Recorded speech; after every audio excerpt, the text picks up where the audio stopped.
Bienvenue dans Plein Ciné et aujourd'hui on parle de Jurassic World Dominion, le film qui devait conclure toute l'histoire commencée presque 30 ans plus tôt avec Jurassic Park.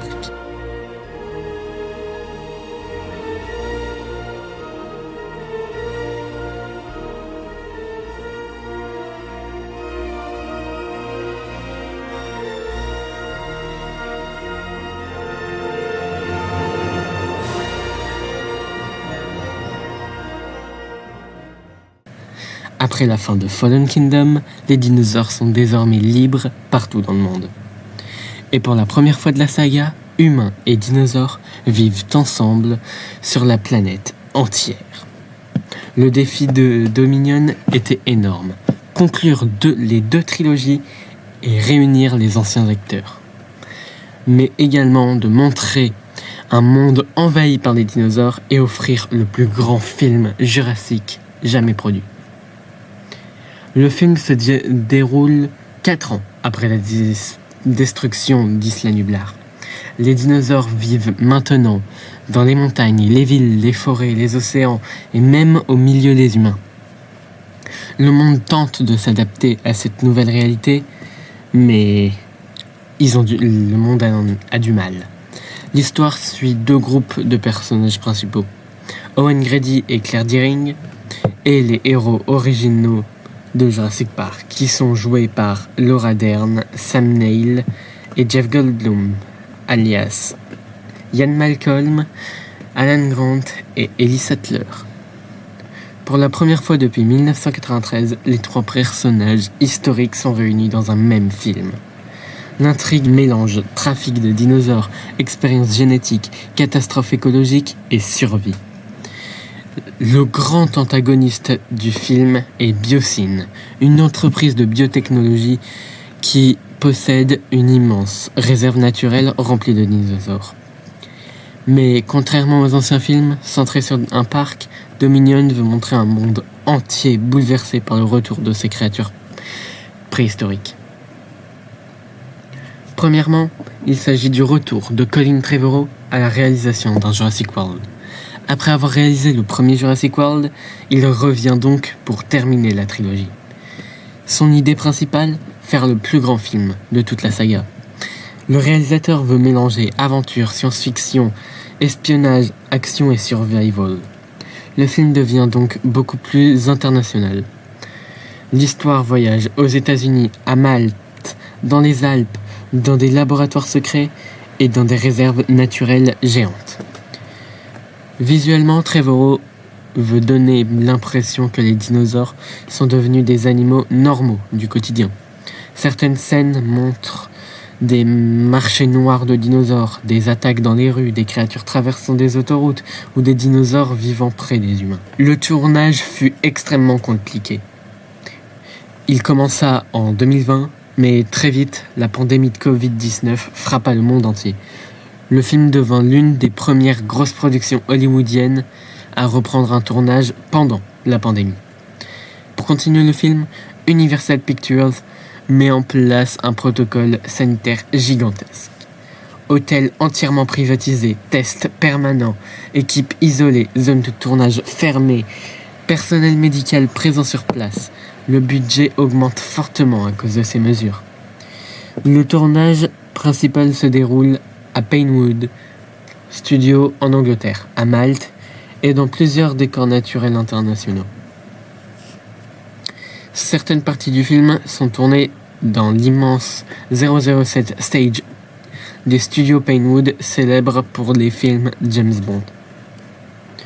L'un des grands objectifs de Colin Trevorrow est de revenir aux méthodes de Spielberg. C'est-à-dire, le réalisateur annonce très tôt vouloir utiliser énormément d'animatronics plutôt que seulement des CGI. Le résultat, plus de 18 dinosaures animatroniques grandeur nature sont construits pour le film. Certains articles parlent même d'environ 27 créatures mécaniques utilisées sur le tournage. Les créatures sont fabriquées par John Nolan et ses équipes. Certaines sont gigantesques, telles que le Giganotosaurus, possède une immense tête mécanique, ou encore le Dilophosaure, demandant plusieurs marionnettistes. Certaines créatures utilisent des systèmes hydrauliques extrêmement complexes. Le but est simple, permettre aux acteurs de réellement toucher et voir les dinosaures pendant les scènes. Trevorrow explique que cela rend les réactions beaucoup plus naturelles à l'écran. Dominion introduit enfin des dinosaures à plumes dans la saga. Depuis des années, les paléontologues expliquent que beaucoup de dinosaures ressemblaient davantage à des oiseaux qu'à des reptiles géants. Donc le film ajoute le Pyroraptor et le Therizinosaurus et plusieurs espèces couvertes de plumes. Mais créer des plumes en CGI est extrêmement difficile.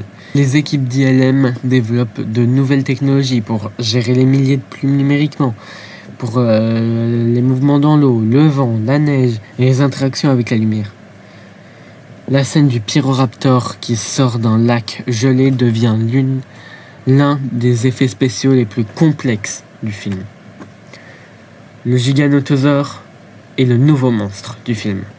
Le grand dinosaure qui était censé rivaliser avec le T-Rex.